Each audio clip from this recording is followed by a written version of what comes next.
बिहार का बजट जो है वो पेश किया गया है और ये सरकारी पन्नों पर झूठ और जुमलों की स्याही से लिखा हुआ भाषण जो है माननीय उप मुख्यमंत्री सम्राट चौधरी जी ने पढ़ा है, मगर इससे जमीनी सच्चाई कुछ और है, वास्तविकता कुछ और है।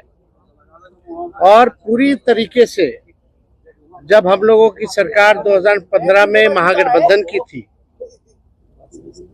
उस जमाने से ही ये बात पुरानी बातें दोहराई गई हैं। हर ब्लॉक में स्टेडियम बनेगा। शायद इनको स्टेडियम की परिभाषा समझ में नहीं आती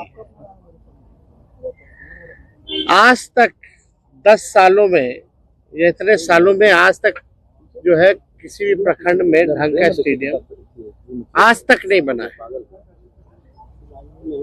वही पुरानी बातें जो 5 घंटों में जो है पटना पहुंचेंगे, 4 घंटों में पहुंचेंगे, लेकिन स्थिति क्या है? पुल पुलिया टूटता रहता है, भ्रष्टाचार का भेंट चढ़ता रहता है।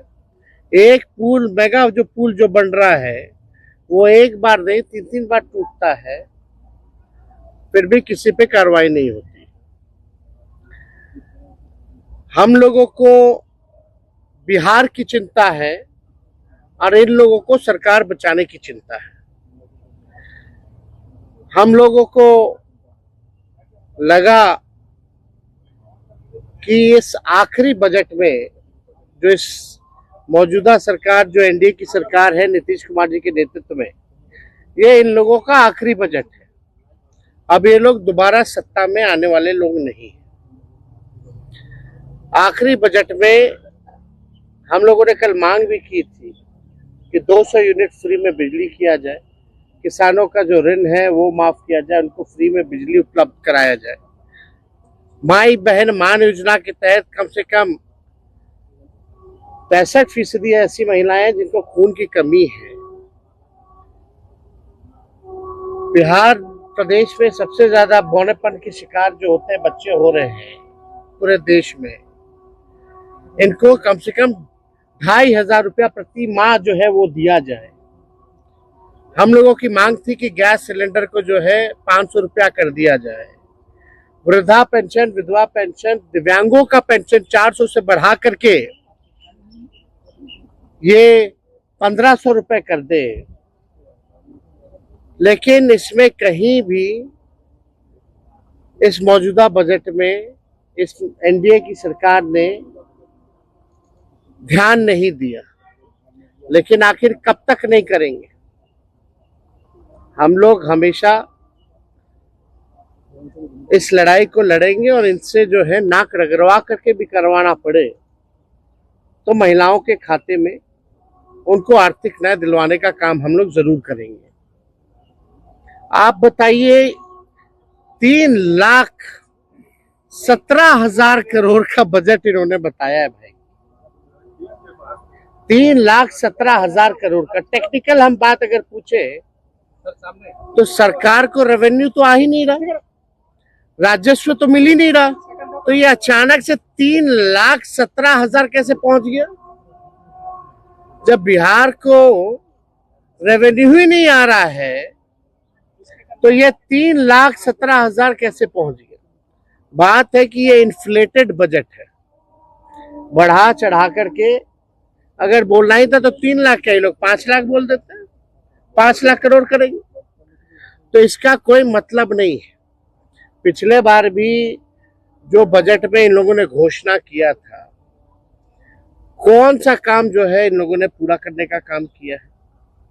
पूरी तरीके से जो है धरातल पे कुछ नहीं नजर आ रहा। 7 निश्चय की बात करते थे, 7 निश्चय का बताओ कौन सा योजना सफल है? 7 निश्चय 2 की बात करते थे, बताओ 7 निश्चय 2 की योजना कौन सी सफल है? कोई तो योजना सफल नहीं हो पा रहा।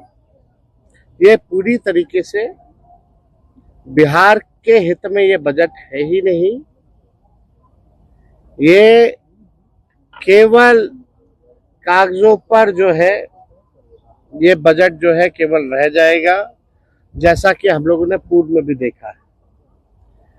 केंद्र सरकार ने धोखा दिया, बिहार के साथ सौतेला व्यवहार किया। आप बताइए बिहार में साक्षरता को बेहतर करेंगे कैसे, इस पे बजट में कोई प्रावधान नहीं है, बल्कि बिहार साक्षरता के मामले में सबसे फिसड्डी राज्य है। प्रति व्यक्ति आय बिहार सबसे पीछे है पूरे देश में। प्रति व्यक्ति निवेश बिहार जो है सबसे पीछे है। किसानों की आय में सबसे पीछे है। सबसे ज्यादा पलायन बिहार में है। सबसे ज्यादा गरीबी और बेरोजगारी बिहार में है। कहीं कारखाने खोलने की बात नहीं कही गई, कहीं फैक्ट्री लगाने की बात नहीं कही गई। कहीं भी आप देखिएगा नौकरी रोजगार कैसे नौजवानों को उपलब्ध कराएंगे इसकी बात नहीं की गई। कैसे पेपर लीक रोकेंगे इसकी बात कहीं नहीं कही गई। पूरी तरीके से लॉ एंड ऑर्डर के बारे में कोई चर्चा नहीं, बल्कि अपराधी जो है आजकल प्रशासन के लोग जो है वो असुरक्षित महसूस कर रहे हैं। पुलिस कर्मियों को जो है मारा जा रहा है, कभी कौन माफिया मार दे रहा, सर फोड़ दे रहा, कभी गोली चला दे रहा। पुलिस का मॉडर्नाइजेशन कैसे हो इसके बारे में कोई चर्चा इस बजट में नहीं है। पलायन को हम कैसे रोकेंगे इसके बारे में कोई चर्चा नहीं। बंद चीनी मिल हो, जूट मिल हो। और ऐसी खबरें देखने के लिए सब्सक्राइब कीजिए हमारे यूट्यूब चैनल को। वीडियो पसंद आए तो लाइक कमेंट और शेयर जरूर कीजिए। शुक्रिया।